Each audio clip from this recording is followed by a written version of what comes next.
vamos encerrar o livro de Samuel falando sobre o fim de Saul. Vai encerrar o ciclo do reinado de Saul, o primeiro rei de Israel, e um rei que foi escolhido não por uma ótica espiritual, mas foi escolhido por uma aparência de rei. Um rei que você olhar e falar assim, não, esse cara tem que ser rei de Israel, alto, belo, forte. Exatamente o que era a expectativa do povo.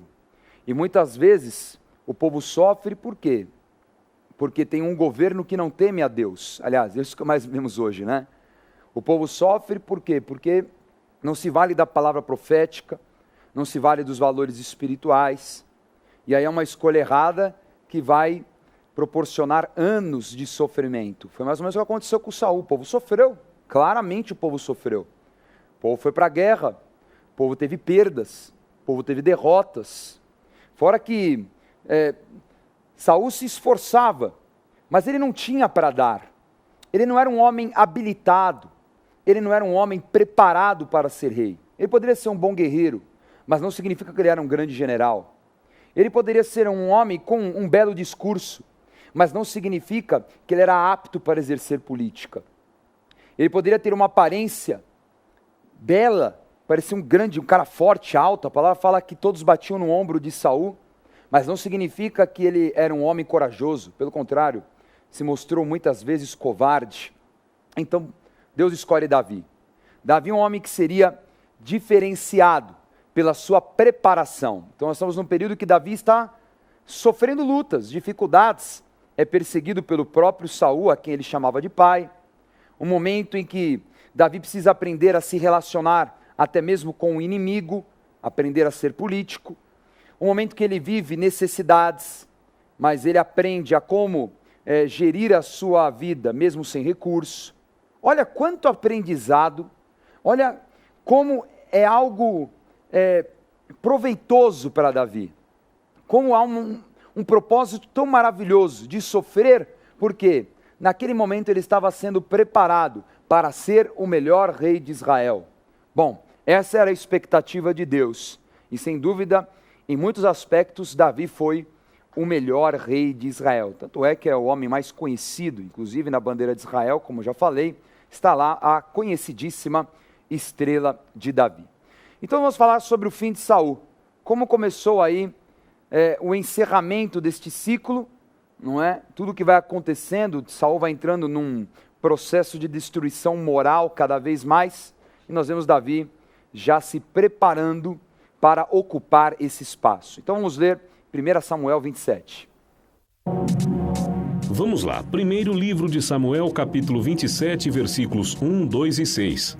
Disse, porém, Davi consigo mesmo: pode ser que algum dia venha eu a perecer nas mãos de Saul. Nada há, pois, melhor para mim do que fugir para a terra dos filisteus, para que Saul perca de todo as esperanças e deixe de perseguir-me por todos os limites de Israel. Assim me livrarei da sua mão. Dispôs-se Davi, e com os 600 homens que com ele estavam, passou a Aquis, filho de Maoque, rei de Gate. Então lhe deu Aquis, naquele dia, a cidade de Ziclaque, pelo que Ziclaque pertence aos reis de Judá até o dia de hoje. Então nós vemos aí o momento em que Davi se torna um mercenário. A palavra mercenário é uma palavra um pouco ruim, assim, né, por um ponto de vista, assim, parece uma coisa de uma pessoa que não tem valores, né? Ela faz o que é necessário pagando bem.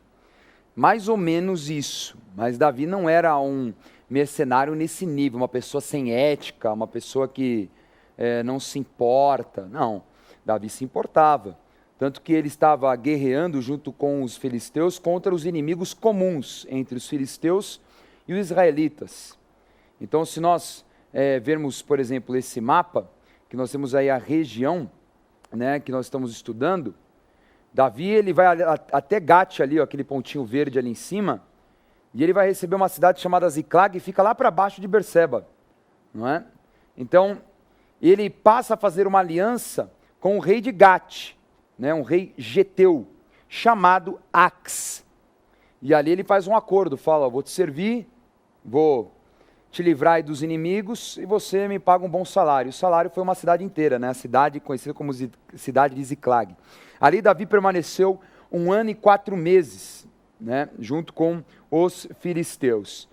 E é interessante o detalhe da palavra, nesse capítulo, quando você continua a leitura, que Davi exterminava os povos. Então ele lutava contra os amalequitas, ele lutava contra os moabitas, os amonitas, né, todos os povos que estavam, os edomitas, né, povos que estavam ao redor de Israel, eles também eram inimigos dos filisteus. Ali todo mundo era inimigo de todo mundo, às vezes se unia com um, às vezes se unia com o outro, né, aí é uma questão aí de interesses. Então eles realmente se uniram para o quê? Vamos conversar aqui, Reax. Você não gosta dos amalequitas, né? Estou te dando trabalho. Você não gosta dos edomitas também? Então, você me contrata, eu mato eles. Então Davi evitava conflitos diretos com Israel. Deixava os filisteus lutarem com Israel e ele acabava ali preparando o ambiente da sua conquista. Porque uma hora ele se tornaria rei de Israel. E qual é a coisa boa? Na hora que ele ocupasse esse espaço, todos os outros povos já estavam dominados pelos filisteus. Então bastaria ele derrotar os filisteus, que ele teria já todo o domínio da região. Exatamente foi isso que aconteceu, né? Ele derrota os filisteus e os sírios também, que é um povo do norte, e ali ele vai estabelecer depois toda a força, todo o domínio do seu reino.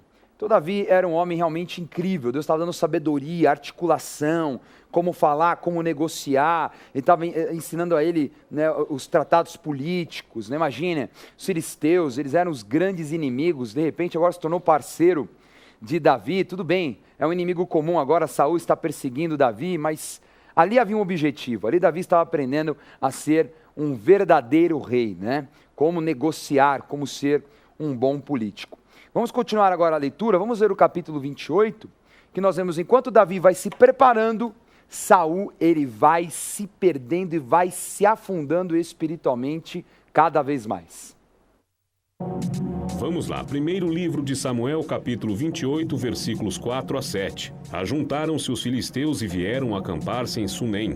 Ajuntou Saul a todo Israel e se acamparam em Gilboa. Vendo Saul o acampamento dos filisteus, foi tomado de medo e muito se estremeceu o seu coração. Consultou Saul ao Senhor, porém o Senhor não lhe respondeu, nem por sonhos, nem por Urim, nem por profetas. Então disse Saul aos seus servos: apontai-me uma mulher que seja médium, para que me encontre com ela e a consulte. Disseram-lhe os seus servos: há uma mulher em Endor que é médium. Só corrigindo, é Endor. Agora, Bispo G, nós vemos aqui nessa história, Saul realmente estava perdido espiritualmente, né? Completamente, né? Possesso de demônios já, estava no outro naipe, né? Já estava no outro nível, né? De decadência. Agora o que a gente vê é que em Israel não existiam mais médiums e adivinhadores. Isso vem da época dos próprios juízes, inclusive pela grande limpeza que Samuel promoveu, né? Samuel falou isso no capítulo 7, capítulo 8, tragam os deuses, vamos quebrar tudo, vamos restaurar a ordem, vamos quebrar toda idolatria, e também expulsou ali a prática mediúnica, que era a adivinhação através de cartas, objetos, mortos, né? Então existem muitos métodos de adivinhação das trevas, né? Ou no Brasil tem, por exemplo, cartomante, búzios, né? Coisas do gênero, que são forças mediúnicas, né? Então, nós temos algumas dúvidas aqui, Bispo G. Vamos lá, nesse texto. Primeiro é o seguinte, o que é o tal do Urim?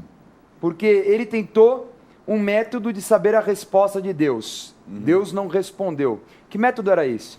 Bom, o Urim e o Tumim eram como pedras, né? Que eram colocadas dentro do peitoral do sacerdote e era mais ou menos como um sim ou não. Mas junto com o sim ou não, entre aspas, o Urim e o Tumim, existiam outras pedras também. Então eu imagino que ali várias tentativas ele pediu para o sacerdote para trazer uma resposta, um sim ou um não. E não vinha resposta nenhuma, só vinha... Por que será?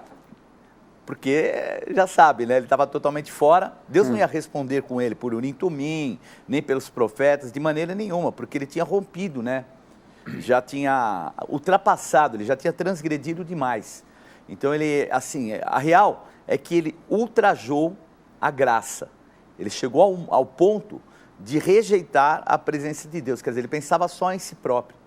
E se ele procura uma médium, é porque já tinha voltado no reinado dele a prática mediúnica, não é? Ele foi um dos responsáveis, inclusive, orientado por Samuel, a acabar com a mediunidade, necromancia, né, que é consultar os mortos, as feitiçarias, tudo que era feito lá. Ele foi um dos responsáveis e foi usado por Samuel e por Deus para isso. Tá. E agora você vê, ele começa a regredir, porque ele bem sabia onde tinha alguma camuflada, né? Porque se eles tinham sido colocados para fora, ele sabia onde tinha alguém para encontrar, e ele vai direto ali nessa médium de Endor. Aí eles encontram uma mulher, que é uma médium, e ali ele consulta, e a mulher fala como se fosse Samuel. Na verdade, ele pede para ela trazer de volta o Samuel morto. Samuel estava morto. Nós vemos aí um apego, né, de Saul a Samuel. Na verdade, nos últimos momentos de Samuel, a gente vê que Saul está completamente perdido, que ele não tem mais a intuição do Espírito Santo de Deus, ele não tem mais nenhuma direção. Então ele entende que Samuel era o único caminho para ele, né? Samuel era o único que tinha um contato com Deus que poderia lhes dar resposta. Não existia mais Samuel. Ele sabia, né, aquela aproximação pessoal e humana que Samuel sempre demonstrou. Então agora ele vai também, né? Só que Samuel está morto, né? Sabia que Samuel passava a mão na cabeça dele também, né? Passava um pano, não é? Só algumas situações que realmente não teve jeito, que aí Samuel falou aquilo que Deus mandou falar. Né? Verdade. Até porque a palavra fala que Samuel tinha pena de Saul. Deus fala, até quando você vai ter pena de Saul, Samuel? E ali ele procura. Então, quando nesse texto fala que Samuel respondeu para ele, era Samuel? De maneira nenhuma. Então, era um pseudo Samuel. Primeiro, acho que até a lógica. Se Deus não responde por Urim e Tumim, não responde pelos profetas, o que era Samuel? Um profeta. Apesar de morto, ele foi um profeta. Se Deus não queria que nada ligado a ele respondesse, como é que o pseudo Samuel iria responder?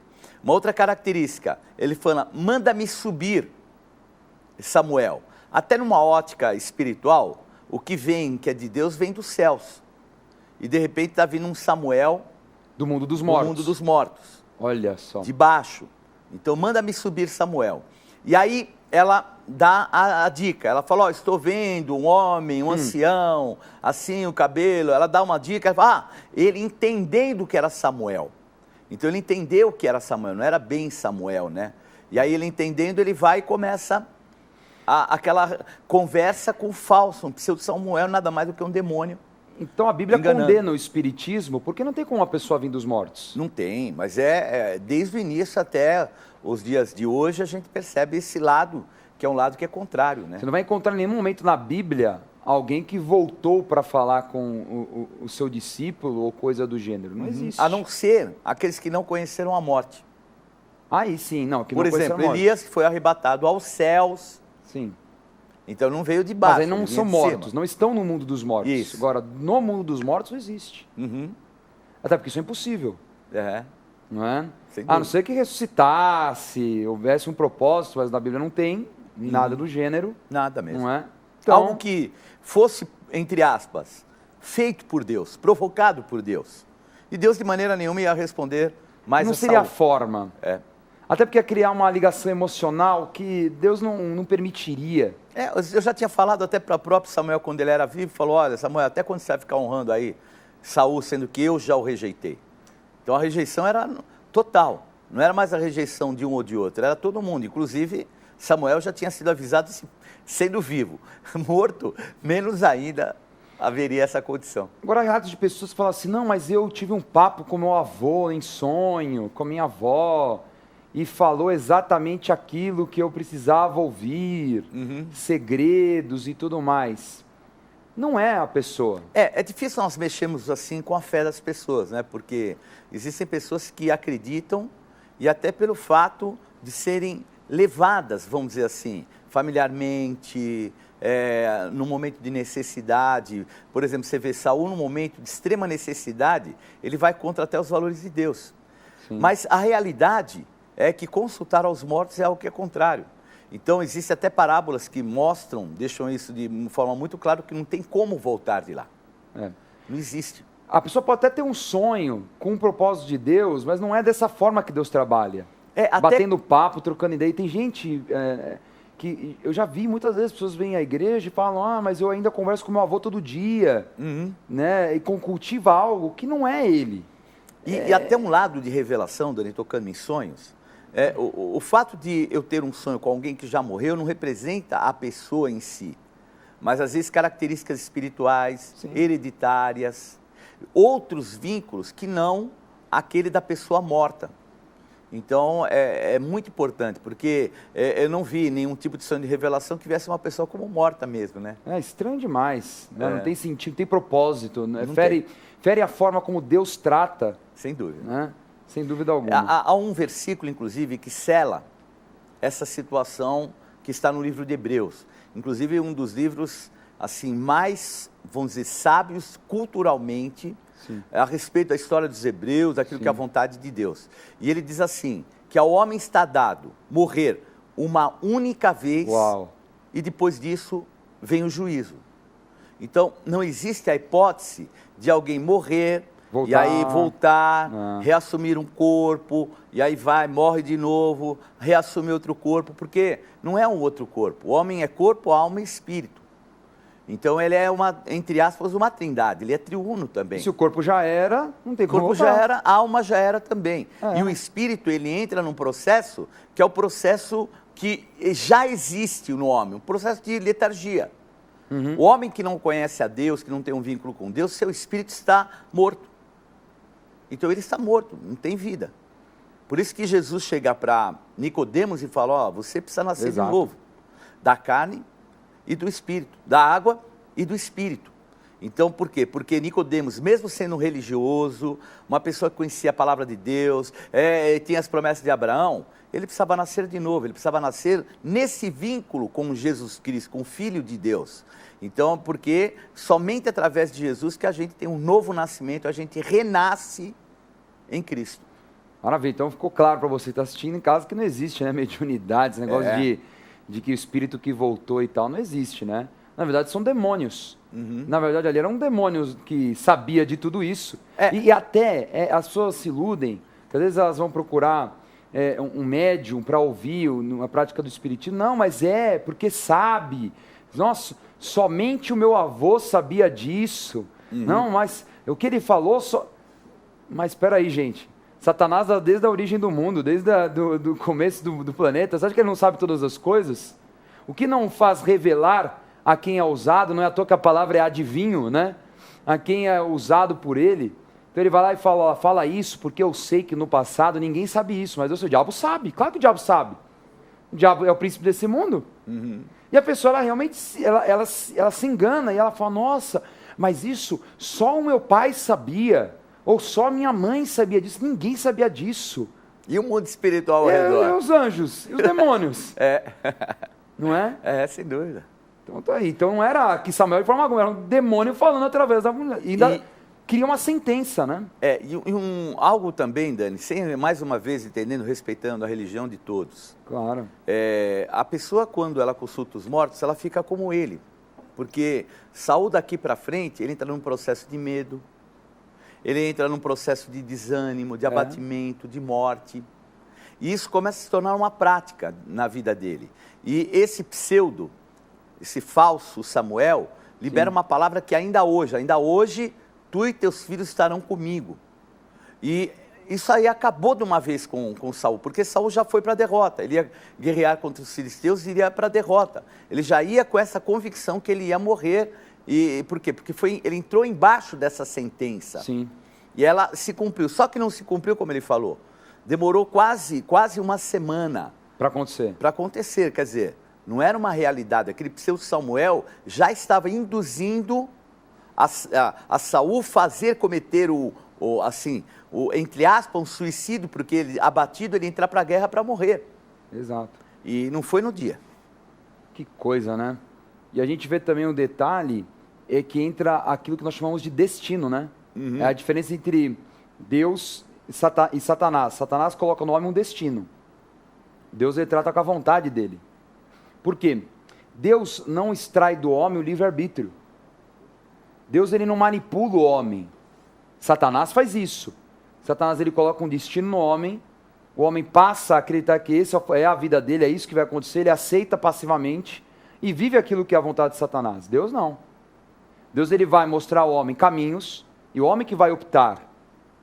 Agora, isso depende do homem. Uhum. Nós vemos que Saul passivamente aceitou aquele destino. Ele se deita no chão, ele fala, já era, acabou, morri, é isso mesmo, foi isso que ele fez. E a marca, desculpe, mais uma vez, desse tipo de religião é essa postura. Porque a pessoa depois ela acha que aquilo é o destino dela, isso é meu karma, eu tenho que passar. Quer dizer, ela não reage, ela entra num processo como o dele. Então ele se entregou àquele, entre aspas, destino. Verdade. E aí havia a pessoa, não no caso dele, que logo ele ia encarar ali os filisteus, ia morrer mesmo depois de uma semana, mas algumas pessoas, o resto da vida se tornam passivos. Não reagem, acham que esse é o destino que Deus preparou, e não é uma realidade, né? Porque o nosso destino nós construímos, e com a ajuda de Deus em Jesus Cristo, nós renovamos, refazemos, nós conhecemos aquilo que é a boa, perfeita e agradável vontade de Deus, e não mais aquilo que seria o nosso destino, entre aspas. Enquanto Saul estava aí perdido, né? Nós vemos Davi se fortalecendo, não é? E vamos ler o capítulo 29, porque aí chega a tal da batalha que Satanás declara para Saul, uma batalha com os filisteus, que ele iria morrer em batalha.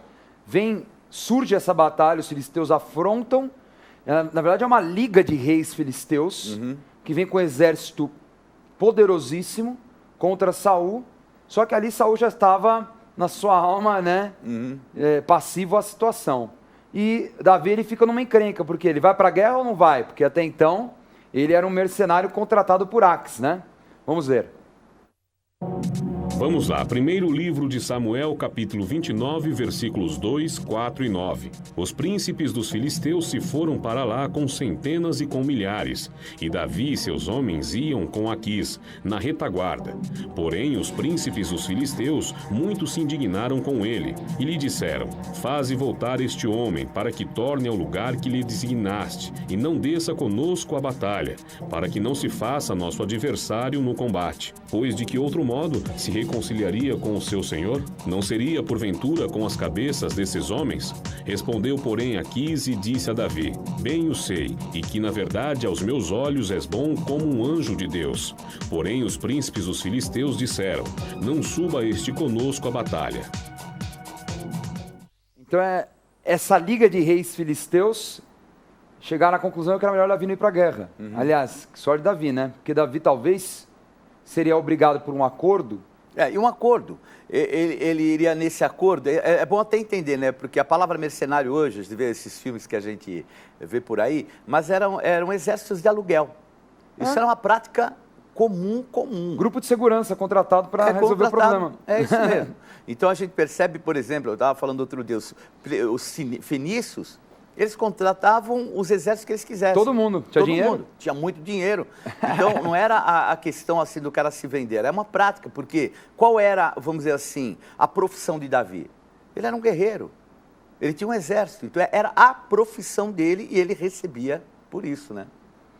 Então, nós vemos que Davi fica nesse embate, Deus até o livra, né, de estender as mãos contra Israel, ainda que ele fosse da guarda pessoal de Aques, né? Nós vemos que os reis ficaram com medo dele virar de time na hora, né, rolar um sentimento e acabar indo para o lado de Israel. Davi é poupado e ele volta para Ziclag, que é a cidade que ele recebeu de prêmio dos filisteus. Quando ele chega em Ziclag, vou resumir o capítulo 30, ela tinha sido saqueada, destruída, colocada em chamas, e todas as crianças e mulheres de todos aqueles exércitos de 600 homens, elas foram levadas. E aí houve uma comoção ali de todos, um choro, a palavra fala que eles choraram até perder a força. É aquela coisa que quando acaba o namoro, normalmente é assim quando acaba o namoro, né? Como novela na vida real né? Acaba o namoro, a menina não come mais, né? Não se alimenta mais, e fica em depressão e dorme, chora, e chora tanto que dorme com choro e acorda depois toda inchada, não é? Mais ou menos o que aconteceu ali. Choraram tanto que daqui a pouco caiu tudo cansado, tanto chorar. E aí o povo até se rebelou contra Davi, né? Um momento ali de Falou assim, e aí, Davi, e agora? E começou, porque Davi não estava posicionado também. Falei, gente, e agora? Só que aí Davi é reanimado pelo Senhor, ele se levanta ali, ele consulta o Senhor, através da história sacerdotal com Abiatar, e ele fala, Senhor, eu vou perseguir? E o Senhor fala, pode perseguir que você vai trazer de volta. Havia um propósito, ensinar ele a trazer de volta tudo que foi perdido por Saul, porque ele teria que trazer isso de volta.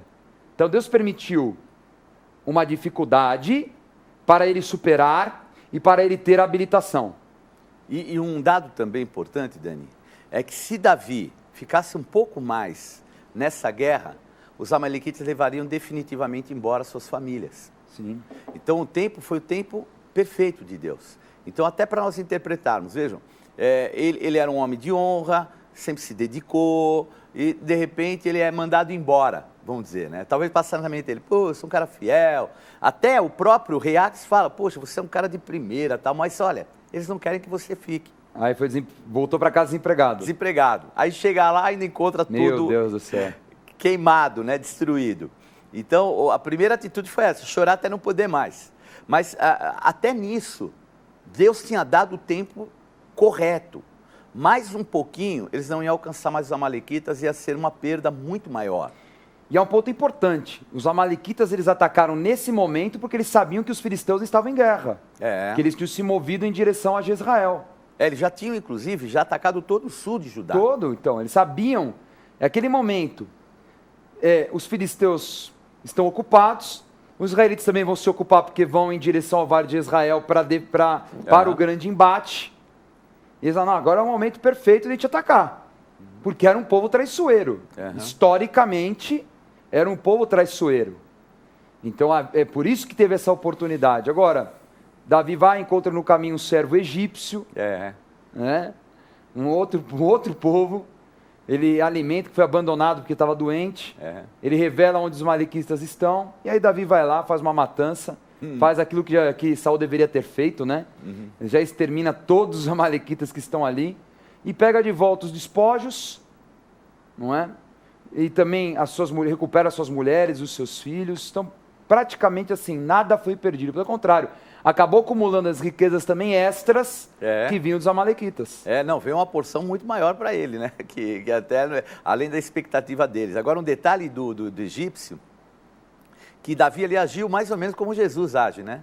Então, o diabo usa as pessoas, deixa as enfermas, descarta para morrerem, mas Jesus, o filho de Davi, vem, resgata, alimenta com o que há de melhor e as transforma em libertadores. É a graça, né? É a graça. E ali também tem um embate no final desse capítulo muito interessante, porque chegou a hora de dividir o despojo. E aí nasce uma nova lei em Israel que até então não existia. Que tudo aquilo que é o despojo, se foi para a guerra ou não, vai ser dividido igualmente com todos. E os quatro, porque nessa guerra, 200 estavam muito cansados. Falaram, não temos condição de ir para a guerra.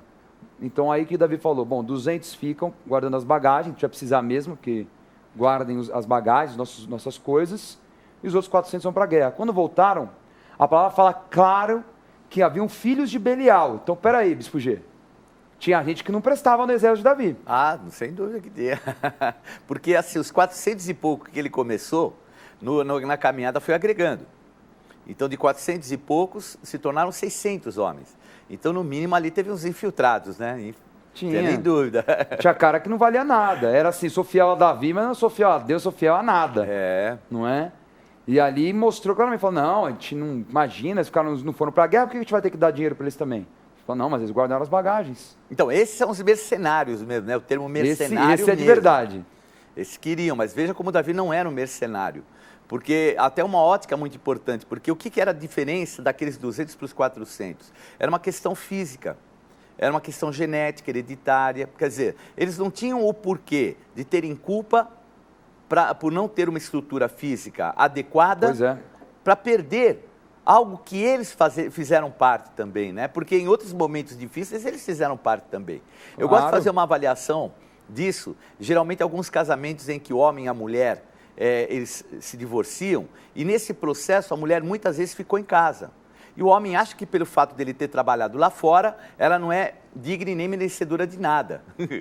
Mas a realidade é que ela faz parte dessa estrutura também. Claro. O empenho que ela teve em muitas outras áreas é muito maior, às vezes até daquele que ele teve.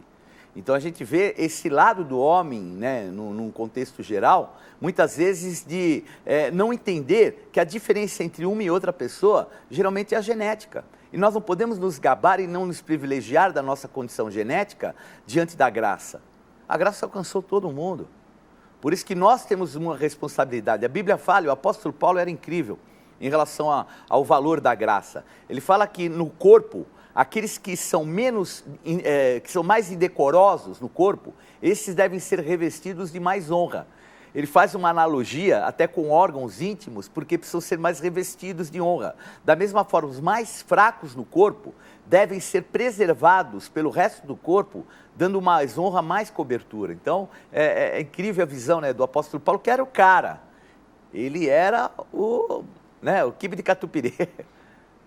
Na verdade, ele tinha um entendimento, né, de que cada um tinha o seu próprio dom, cada um tinha algo a entregar para Deus e que nem todos eram iguais. Verdade. Cada um vai conceder um ao outro. Tem vasos de ouro, tem vasos de prata, tem vasos de bronze, não é? De barro. Então, cada um, Deus concedeu dons, cada um vai trabalhar mediante aquilo que recebeu. Não é? Então, não há uma... E aí a questão de justiça, por isso que Deus, acho que ele não trabalha com o absoluto, Deus trabalha com o relativo. Não é? Tiver a parábola, por exemplo, dos talentos, que acho que ilustra muito isso. Verdade. Um tinha 5, mais 5. Mas ali houve o quê? Mas a conquista foi relativa. Os dois dobraram. O outro que tinha só um, que se achou injustiçado, mas se ele tivesse conseguido mais um, relativamente ele estava tão bom quanto os outros. Sem dúvida. Porque ele dobrou. Mas o que ele fez? Não, eu vou esconder. Não é? O talento foi dado segundo a capacidade de cada um de negociar. Né? Claro. E ele consegue recuperar tudo, sai bastante rico, já está bem preparado financeiramente.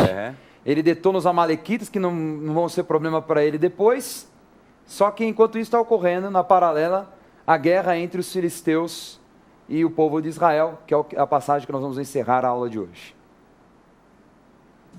Vamos lá, primeiro livro de Samuel, capítulo 31, versículos 1, 2, 4 e 6. Os filisteus pelejaram contra Israel e, tendo os homens de Israel fugido de diante dos filisteus, caíram feridos no monte Gilboa. Os filisteus apertaram com Saul e seus filhos e mataram Jonatas, Abinadab e Malquizua, filhos de Saul. Então disse Saul ao seu escudeiro: arranca a tua espada e atravessa-me com ela, para que porventura não venha esses incircuncisos e me transpassem, e escarneçam de mim. Porém seu escudeiro não quis, porque temia muito. Então Saul tomou da espada e se lançou sobre ela. Morreu, pois, Saul e seus 3 filhos, e o seu escudeiro, e também todos os seus homens foram mortos naquele dia com ele.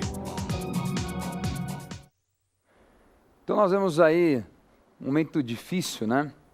Em que se cumpriu o destino, que Saul aceitou, né? Então vem uma batalha, ele vê os seus 3 filhos mortos, que eram generais, Jonatas entre eles, né? Um grande general, lamentavelmente, né, acaba morrendo, né, em batalha. E aí vem a pergunta, Bispo G, foi suicídio ou não o que Saul praticou? Foi suicídio. Independente também até, vamos dizer assim, da intenção, foi suicídio. Há uma polêmica muito grande, Dani, porque as pessoas acham que uma pessoa que cometa o suicídio, ela não tem salvação. E eu tenho uma opinião um pouco diferente a respeito disso, até pelo fato de nós entendermos que a Bíblia só narra que os homicidas não herdarão o reino dos céus. Agora, a palavra homicida, ela não é somente alguém que matou, é alguém que tem a prática de matar.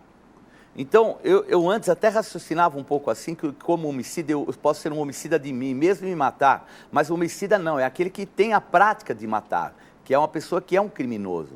Porque às vezes as pessoas se suicidam por fraqueza, por medo, pressionados, por influência de demônios. Aqui Saul, por influência de demônios, você não tenha nem dúvida. Que ele já estava totalmente demoniado, também a pressão, já imaginou o que passava na mente de Saul? Os 3 filhos mortos. Difícil, né? Quer dizer, difícil, a gente não pode julgar, uma pessoa. Apesar que salvação não tinha para ninguém ainda. Não dá para falar de salvação no momento que ainda, né? Ela nem existia, né? Existia no mundo espiritual, naquilo que Deus já tinha como propósito, mas ali mesmo não existia. Obviamente, havia já esse processo e Jesus, no tempo certo, foi e pregou a espíritos em prisão. Eu creio que Saul se livrou nessa, se ele aceitou, né? Vai saber, né? Muito bem. Bom, e aí o que acontece? Nós vemos que Saul, e o corpo de Saul e de Jonatas, né, de seus filhos, foram decapitados, levaram as cabeças, né, para a adoração a Astarte, né, a deusa dos filisteus também, um outro tipo de deus que era adorado em Canaã, para o templo. Eles penduram no Monte Bet-Sean os corpos, e é uma humilhação, né, era um sentido de mostrar mesmo, olha o que eu fiz com os reis de Israel, no sentido de humilhação. Nós vemos que quem recupera os corpos é Jabes de Gileade, que é um povo que foi salvo por Saul durante o reinado de Saul, né? Então ele é engraçado, né? A gratidão da cidade de Jabes, Gileade, pelo que Saul fez. Então eles pegam os corpos ali, enterram. Depois vocês podem ler sobre isso em 1 Samuel 11. E ali se encerra o ciclo, né? Definitivamente, do primeiro reinado de Israel, o reinado de Saul. E aí nós vamos ver Davi ocupando esse espaço. Mas não vai ser uma ocupação fácil, não. Então, aguarde a próxima aula. Antes de nós revisarmos a aula de hoje, eu quero dar a dica Gospel Bay. E a dica Gospel Bay é a Bíblia Apostólica Renasci. Ela tem o mesmo conteúdo da Bíblia Apostólica. É a Bíblia Apostólica. Só que ela é mais leve. Ela tem uma capa aí na pegada da galera, é uma Bíblia para jovens. Tem um encarte com 12 temas polêmicos do universo jovem, além de tudo que a Bíblia Apostólica tem anotada pelo apóstolo Estevão Hernandes, né? 40 estudos, 40 ofertas, 40 perfis de personagens, 5.000 notas de referência apostólicas, mapas coloridos, tabelas históricas de referência. É uma Bíblia incrível, uma Bíblia lindíssima.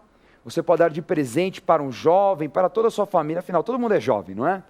Então você pode adquirir pelo site gospelbay.com.br ou comprar pelo nosso televendas, 3500-1222. 3500-1222. O pagamento facilitado, tá? Você vai receber na tua casa com toda a comodidade e segurança. O Gospel Bay é a loja virtual da Rede Gospel de televisão.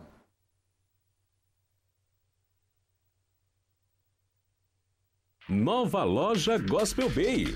Os seus artigos preferidos agora estão ainda mais acessíveis no site gospelbay.com.br. Mais ágil, mais simples e mais seguro.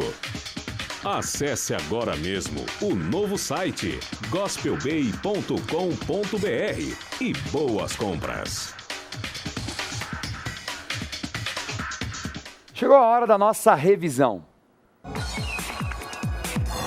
Na aula de hoje, estudamos sobre o fim de Saul, narrado nos capítulos 27 a 31 do livro de Samuel. Davi aliou-se com os filisteus por 1 ano e 4 meses. Passou a ser mercenário e recebeu a cidade de Ziclague como pagamento. Enquanto isso, Saul consultou uma médium, pois o Senhor não falava mais com ele e uma batalha contra os filisteus se aproximava. Satanás, através da médium, apenas reafirmou que Saul morreria, e isto passou a ser o destino do primeiro rei de Israel, que em batalha morreu com seus 3 filhos mais velhos e foram pendurados como troféus em Bet-Sean. Enquanto isso, vimos Davi recuperar o grande saque feito pelos amalequitas na sua cidade, Ziclague. Concluindo, vimos como a fidelidade de Davi aos princípios espirituais de Deus o conduziu ao reino, sem sujar suas mãos com sangue de autoridades. Que Deus te abençoe. Até a próxima aula.